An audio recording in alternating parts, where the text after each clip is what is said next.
yetu hii. Wangapi mnaunga mkono kwamba niwe spika wa bunge hili?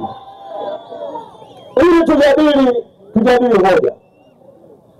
Hoja ya kwanza ambayo nataka tujadili na tuipigie kura ni kwamba kumekuwa na chaguzi hapa Tanzania karibuni za ovyo sana. 2019 walihujumu uchaguzi kabisa, si ndio? 2020 wakahujumu uchaguzi kabisa, si ndio?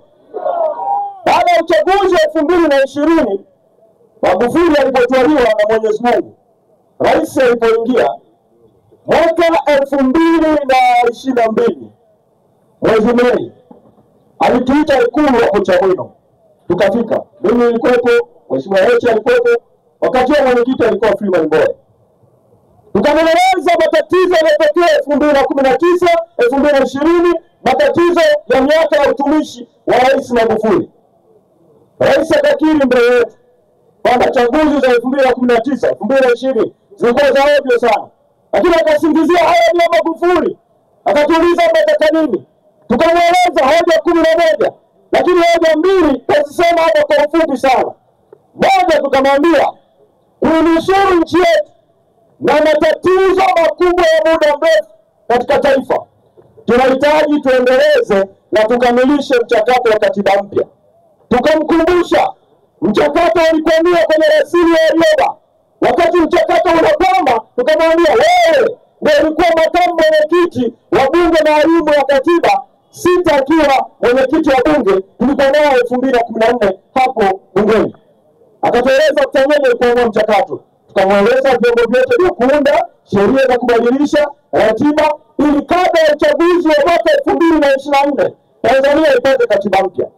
Lakini tukamwambia wakati mchakato wa katiba mpya ukiendelea, inawezekana wewe na serikali yako mkakwamisha mchakato wa mabadiliko ya katiba ukachelewa, ili kuhakikisha chaguzi za 2024 na 2025 zinakuwa huru za haki. Tufanye marekebisho ya katiba kwenye maeneo yanayohusu uchaguzi. Tukatusikiliza, tukamweleza, na hatimaye baadaye akasema basi tuunde timu za mazungumzo. Ikaunda timu ya watu 5 ya sisi kwa serikali kiongozwa na Kinana, ikaunda timu ya watu 5 upande wetu. Timu ya watu 5 mimi nilikuwepo, Mheshimiwa Heche naye alikuwepo. Tukaingia kwenye mazungumzo. Tukaeleza idara zote za kurekebisha, sio 74 kwa mwaka rais teua tume, 7410 juu ya tume kulazimika kutumia watumishi wa umma, 7412 kinga ya tume dhidi kushtakiwa, 41:7 ya katiba matokeo kutokujiwa mahakamani. Tukaeleza vipengele kwa vipengele. Baada ya mwaka mmoja wa mazungumzo, mwezi Mei mwaka 2023 wakatujibu kwa maneno na kwa maandishi kwamba haya yote haya ya katiba mpya, ya tume huru ya uchaguzi, ya marekebisho ya katiba, eti yasubiri kwanza mpaka baada ya uchaguzi wa mwaka 2025 yafanyike 2026. Sasa niwaulize bunge la wananchi wa mtekelezo, mnakubaliana na hilo? Mnakubaliana na hilo? Wakati mnasema hawakuwa sawa sawa vile kule juu. Shukrani. Sasa na sisi tukasema hawako sawa, tukajiondoa kwenye mazungumzo ya maridhiano. Wakaleta hapa bungeni miswada 3 ya sheria. Mimi ni katibu wa chama kutoa maoni kama katibu mkuu. Umefika mbele ya kamati ya bunge. Ndio wanasema tuna bunge la ovyo sana. Umefika hata kuzungumza tu kwamba ili baada ya uchaguzi huu na haki turekebishe katiba, wanazima mic, wanakuzuia kuzungumza. Tukasema huu upuuzi huu, hebu turudi kwa wananchi na no reforms no election, kwa sababu sasa tunataka uchaguzi wa haki. Sasa ni wahoji bunge hili la wananchi hapa mtekeleze ndio mjini. Wangapi mnakubaliana na msimamo wa reform no election kwa vijuu? Sasa kule bunge wanapiga kura ndio na sio. Sasa na sisi tupige kura ya sauti. Lakini kura yetu tunasema, ikisema no reforms tunasema no election. Ili sauti ya watu isikike, na sauti ya watu ni sauti ya Mungu. No reforms! Wapiga picha no reforms! Sauti za wananchi no reforms! No reforms! No reforms! No reforms! No reforms! No reforms! No reforms!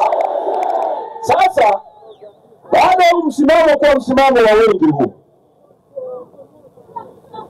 wao wamekuja na maneno mapya sasa. Wanasema hivi, eti muda hautoshi kutoka sasa mpaka uchaguzi mwezi Oktoba kuweza kufanya reforms. Sisi tumewaambia kama mnasingizia muda, sisi tuko tayari uchaguzi usogezwe mbele mpaka kwanza reforms ziweze kufanyika.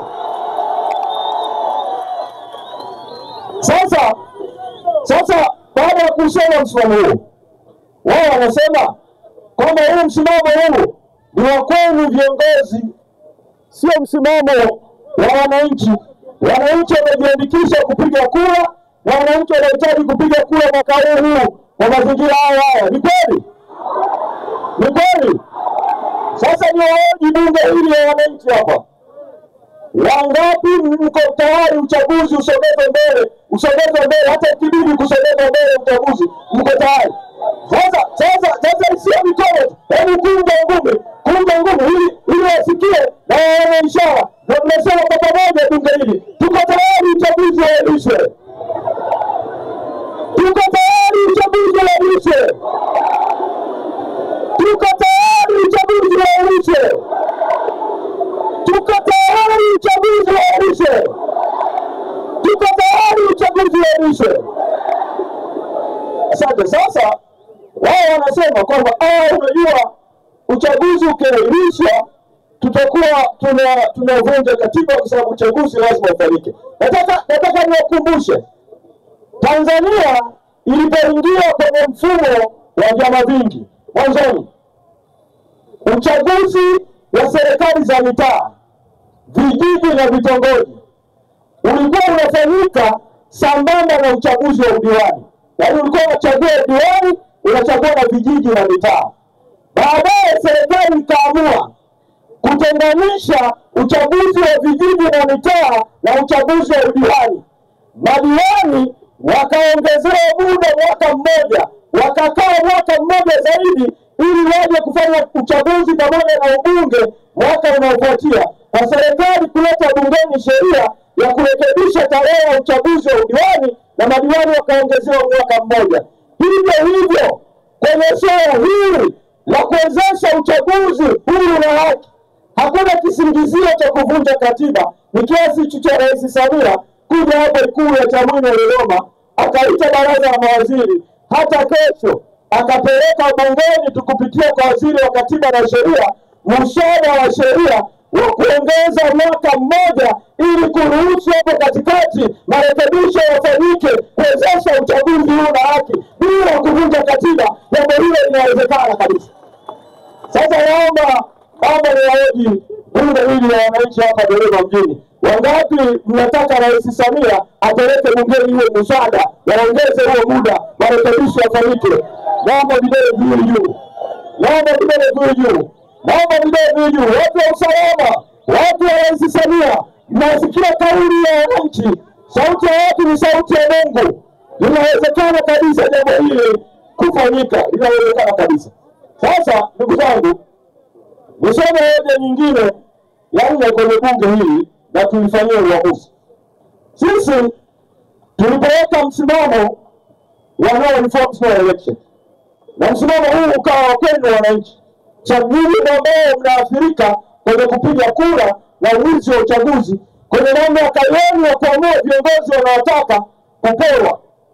Wao serikali na sisi wakaamua eti wafanye kamtego kakulazimisha vyama kushiriki uchaguzi na mazingira haya. Wakaviita vyama vyote 19, wakatimua kwa vyama hapa Dodoma waje wasaini maadili ya uchaguzi. Yaani maadili yanayoendelewa na tume isiyokuwa na maadili, maadili yenyewe kwa mabovu, kanuni zikiwa bovu. Hapo mnaambiwa msaini kukubali. Mimi ningesema kwa kweli kwa heshima ya wananchi, nisije nikawa msaliti wa wananchi na msaliti wa chama, sikuja hapa Dodoma kusaini hayo maadili ya uchaguzi. Sasa kuna watu wanasaliti mapambano, wanahama chama, wanasema ni kwa sababu katibu mkuu ameua ndoto zetu, hakusaini maadili ya uchaguzi. Sasa nini wananchi ndio nchi? Nataka niulize, wangapi nasema nilikuwa sahihi kabisa kutokuja kusaini maadili? naomba tunajulijui. Nimesema nilikuwa sahihi kabisa. Kuna wazi kabisa kwamba nilikuwa sahihi, sio? Nilikuwa sahihi, sio? Asanteni sana. Sasa vikaja vyama 18. Vikasaini 17 vikijiita vya upinzani. Na sisi cha 18. Vikasaini kukubali kushiriki. Wameomba, sio?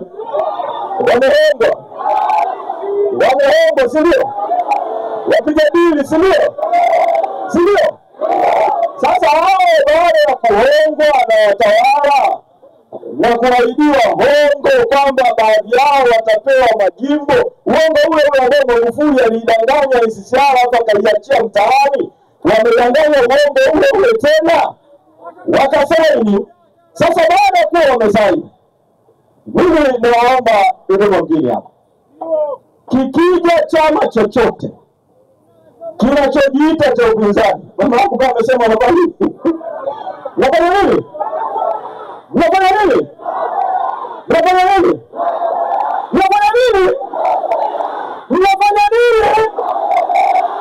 Vyombo vya habari havijasikia vizuri. Mnafanya nini? Unasikia mnasema mnawasomea. Wangapi mtawasomea?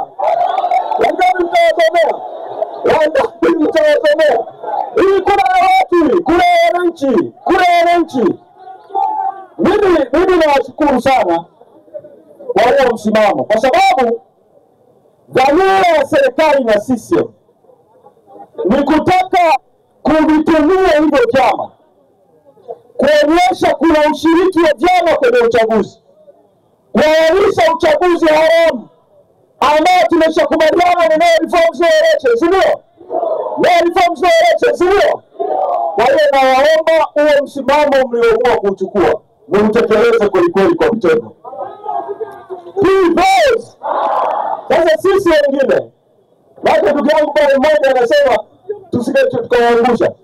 Mimi naomba niwahakikishie tu kwa niaba ya chama, sisi viongozi wa Chadema hatutawaangusha katika msimamo wa reforms na elections. Tunajua kuna jitihada nyingi sana za watawala za kujaribu kukihujumu chama, kujaribu kuhujumu mapambano ya chama, lakini mimi naamini kwa sababu sisi tuna nini, tuna watu, tuna Mungu, hawawezi katika hizo mbinu zote haramu wanazozifanya. Tumepita huko vijijini, nimetoka Mrijo huko Chemba ndani huko, nikaenda Kondoa vijijini huko, Kondoa mjini ndani. Unakuta wakulima ufuta wanalia kweli na mfumo wa stakabadhi ghalani. Unakuta wananchi wanasema tunatamani enzi zile wakati Chadema mna nguvu kweli bungeni, mlikuwa mnasema kwa niaba yetu. Ikawaambia enzi zile zitarudishwa na mapambano ya no reforms no election. Na sio enzi tu, na sio enzi za kuwa na nguvu bungeni. Tunatakiwa tuelekee kwenye enzi mpya kuu zaidi za sio kuwa bungeni peke yake, bali kuiondoa sisi madarakani, kuondoa mpaka Ikulu. Sasa niwaulize wananchi wa Dodoma mjini, kwa sababu rais alitoa tuzo na wale bunge lililokosa uhalali, si ndio? Lakini bunge letu ile wananchi, sisi tupige kura ya ukweli kabisa. Wangapi kama kura ingepigwa leo msingemchagua Rais Samia? Yaani anaongoza kwa ovyo kabisa.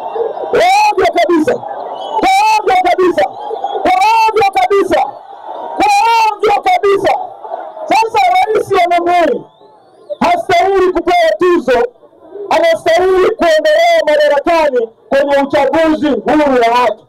Ndio maana tunawaomba wananchi wa Dodoma mjini, ajenda kuu ni no reforms, no election. No reforms!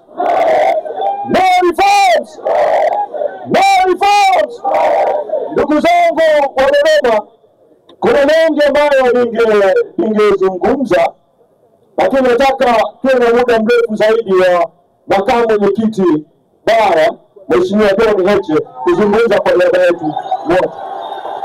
Sasa nataka kuambia hivi. Shukrani sana. Nataka kuambia hivi ndugu zangu wa Dodoma, wabunge hapa kwenye bunge la wananchi. Unajua tulipoanza mapambano ya no reforms no election, mwenyekiti Lissu ndio alikuwa anatuongoza. Akafanya mikutano Nyasa, akafanya mikutano Kusini, wakambambika kesi ya uhaini. Sasa ya uongo kabisa. Sasa nataka tupige kura wazi vile vile, tumfikishie Rais Samia salamu.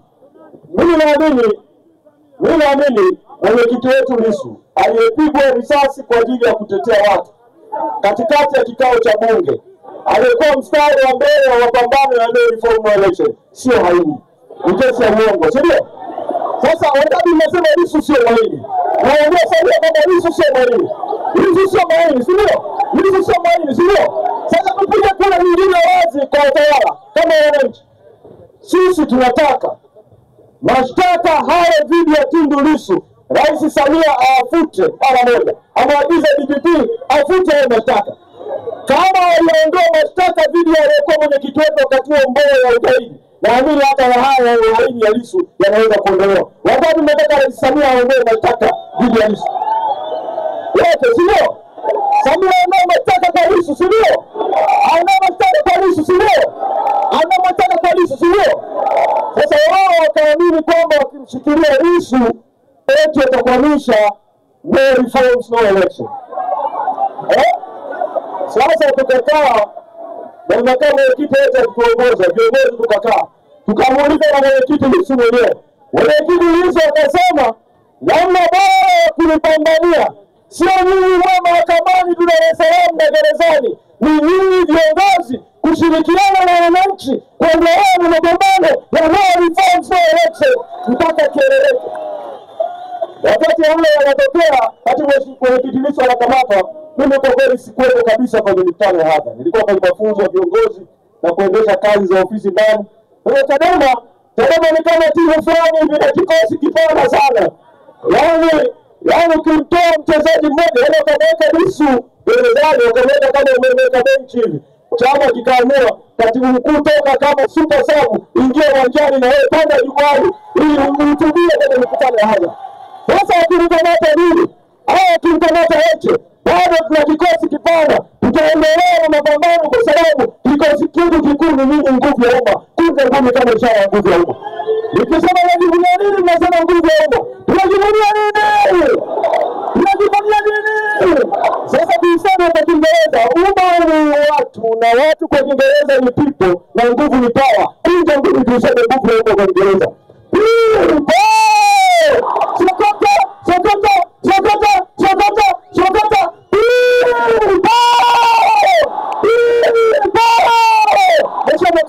Karibu sana uzungumze.